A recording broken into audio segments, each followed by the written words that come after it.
sweet and sour fish, or seasoned green bean, lechon Macau, and Mom Billy's getting some young chow fried rice. Different now, it's Ball Skills here at the Robinson Magnolia. So today we're gonna get a haircut. So this is the before look. Where's your before look?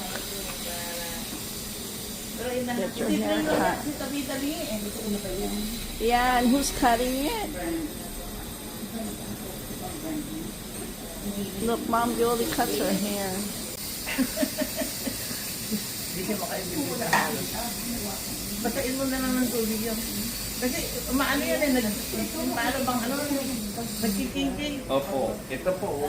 Oo, kaya tubigan mo. Pag nilagyan mo ng water yan, napaklaan. Pag hindi, ala, tabingay din yan.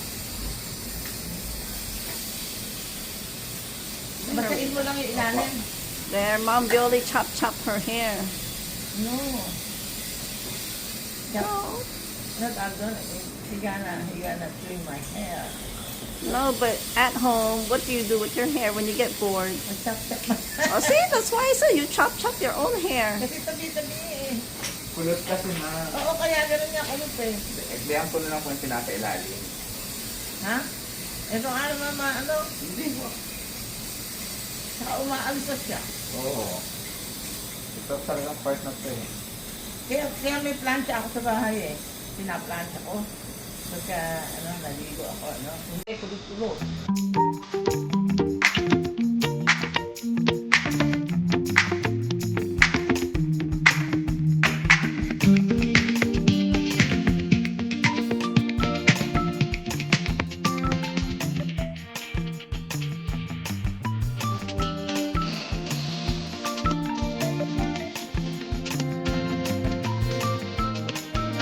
There, now we're gonna do the bangs.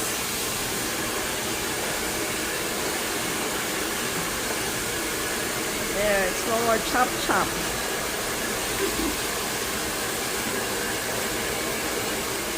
Mom Billy's like one of those kids that has scissors and cut their hair when they're bored.